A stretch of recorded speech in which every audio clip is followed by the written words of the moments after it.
One आज मैं यहाँ चेक करूँगी कि आपके अंदर ऐसे कौन से ट्रेट्स हैं जो 2025 में आपको चेंज करने चाहिए, जिनको चेंज करना आपके लिए बेनिफिशियल होगा या कह लो कि आपके लिए रिक्वायर्ड है।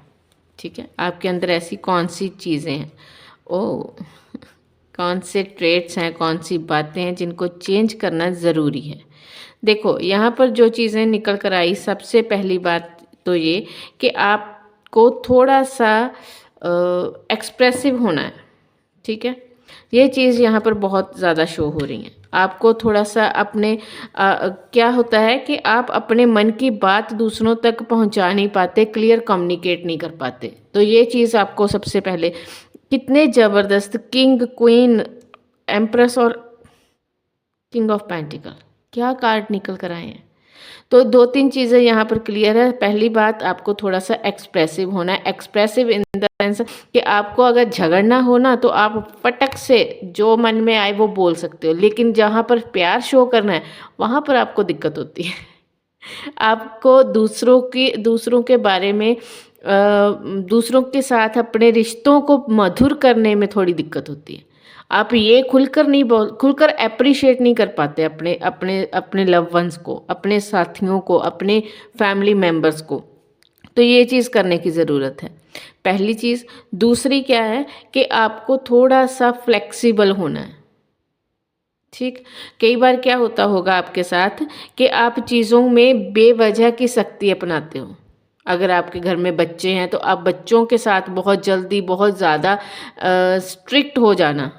ठीक है, चीज़ों को लेकर स्टबर्न हो जाना, ज़िद में आ जाना, और ये चीज़ें आपको ही ज़्यादा नुकसान करती हैं। तो आपको इन सब चीज़ों से बचना है। 2025 ईयर आपका बहुत लकी रहेगा, आप शाइन करोगे। ये चीज़ें निकल कर आई क्योंकि किंग और क्वीन के अलावा कार्ड ही कोई नहीं आया आपके सामने। मैंने शफल किया, शफल कर कार्ड इसीलिए सामने निकालते हैं कि आपके अंदर कोई डाउट ना रहे। तो यहाँ पर बहुत क्लियर मैसेज है कि आपको थोड़ा सा स्टबर्न नेचर अपनी अगर आपकी है तो वो आपको छोड़नी होगी। एक चीज़, मुझे एक मैसेज यहाँ पर और भी मिल रहा है कि कई बार क्या होता होगा कि आप किसी पर अंधविश्वास कर जाते हो। ठीक है, जो कि आपको आपके फाइनेंसेस में लॉस देगा। इन केस आपने ये नहीं छोड़ा तो 2025 में आपके साथ ये एक फाइनेंशियल क्राइसिस से आपको गुजरना पड़ सकता है अगर आपने ये चीज़ करनी बंद नहीं की।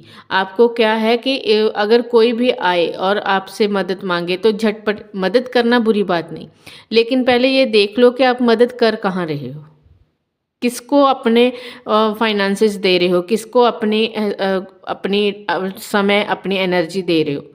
अगर वो इंसान सामने वाला डिज़र्विंग है तभी उसके साथ इतना पोलाइट, इतना लीनियंट होने की ज़रूरत है, अदरवाइज़ नहीं। स्कैम से बचने की ज़रूरत है।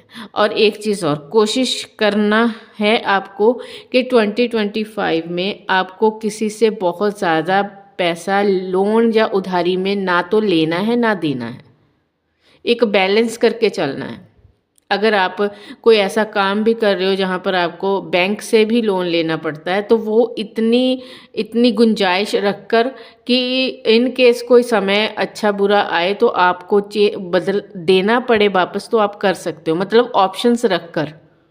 और किसी को उधार पैसा देना है तो वहाँ पर भी पहले अच्छे से